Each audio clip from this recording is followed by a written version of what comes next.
1 नवंबर 2020 एक world record बनाने के चक्कर में कैसे 9 महीनों तक केव के 100 फीट नीचे डेर्थ बॉडी लटकती रही। आखिर क्या हुआ था सर्गेई कोजीव के साथ, चलिए जानते हैं इतिहास की सबसे बड़ी दर्दनाक सच्ची कहानी।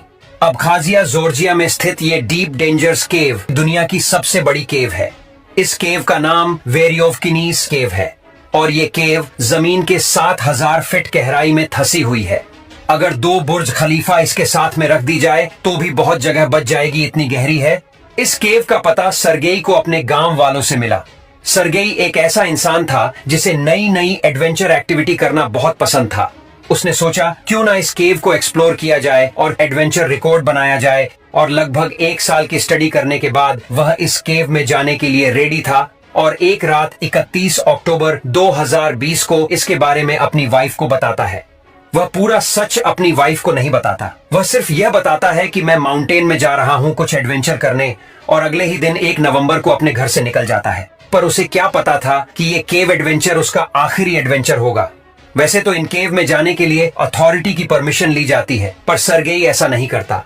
वह सिर्फ अपनी स्टडी और मैप्स की दम पर यहाँ पहुंच जाता है। जब वह केव के पास पहुंचता है तो बहुत बड़ा होल देखता है और वहां पर पहले से तारे लटकी होती है। इसके बाद सर्गेई केव के अंदर जाने लगता है। सर्गेई अपनी स्टडी में पहले ही जान गया था कि 1300 फीट बहुत डिफिकल्ट जाने वाले हैं, तो वह कोई भी गलती नहीं करना चाहता था। इसलिए वह बार बार अपने फोन के मैप में देखता हुआ जा रहा था कि वह सही जा रहा है या गलत। वह मिट्टी से भरे हुए पानी में घुसकर वह पहुंच जाता है अपने पहले कैंप पर, और वहां पर उनको पुराने केवर्स का कुछ सामान मिल जाता है।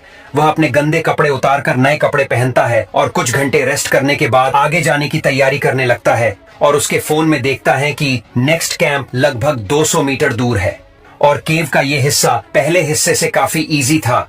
सर्गेई सेकंड कैंप तक पहुंचते ही काफी खुश हो जाता है, क्योंकि पुराने केवर्स यहाँ जो सामान छोड़कर चले गए थे, जिससे सर्गेई को इन सामानों से बहुत मदद मिल जाती है। फिर तभी सर्गेई को रियलाइज होता है और उसके फोन में देखता है कि बैटरी खत्म होने वाली है। इस कैंप में सोने के बाद उसे अपने नेक्स्ट कैंप की तरफ जाना था, लेकिन 1 वीक तक सर्गेई इसी कैंप में पड़ा रहता है और 1 वीक के बाद वो चल पड़ता है अपने नेक्स्ट कैंप की, और जो कि धरती से 3000 फीट नीचे था। लेकिन जब सर्गेई 2400 फीट पर पहुंचता है तो उसकी बॉडी श्रिंक करने लग जाती है। ठंडी हवाओं और ठंडे पानी के कारण केव की इस जगह पर टेम्परेचर लगभग 4 डिग्री था, और सर्गेई ने ठंड से बचने वाला स्पेशल सूट भी नहीं पहना हुआ था, जिसके कारण ह्यूमिडिटी भी बहुत ज्यादा बढ़ रही थी। बहुत ज्यादा मुश्किल होने के बाद सर्गेई पहुंच जाता है 3rd कैंप में, और वहां पर जाकर बहुत ज्यादा दुखी हो जाता है, क्योंकि उसे कोई भी सूट और नई चीजें नहीं मिलती जो कि उसकी ठंड को रोक पाए। अब उनको 4th कैंप में जाने के अलावा और कोई चारा नहीं था। लगभग 600 फीट नीचे जाते ही सर्गेई फ्रीजिंग वाटर में अटक जाता है और यहाँ पर उसकी सारी की सारी बॉडी सुन्न पड़ जाती है। कुछ देर अपनी बॉडी को निकालने की कोशिश करने के बाद वह यह चीज मान लेता है कि वह यहाँ से बचकर नहीं निकल सकता, और इसी जगह पर उसकी मौत हो जाती है।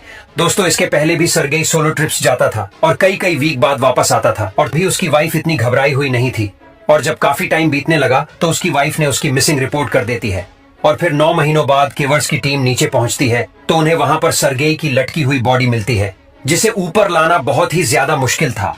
तो केवर्स सर्गेई की वाइफ से परमिशन लेते हैं कि वह उसकी बॉडी के पार्ट्स को काट कर लाना पड़ेगा, तो वह ऐसा ही करते हैं। और सर्गेई की बॉडी 9 महीने बाद ऊपर लाई जाती है, और एक वर्ल्ड रिकॉर्ड बनाने के चक्कर में अपनी जान गंवा दी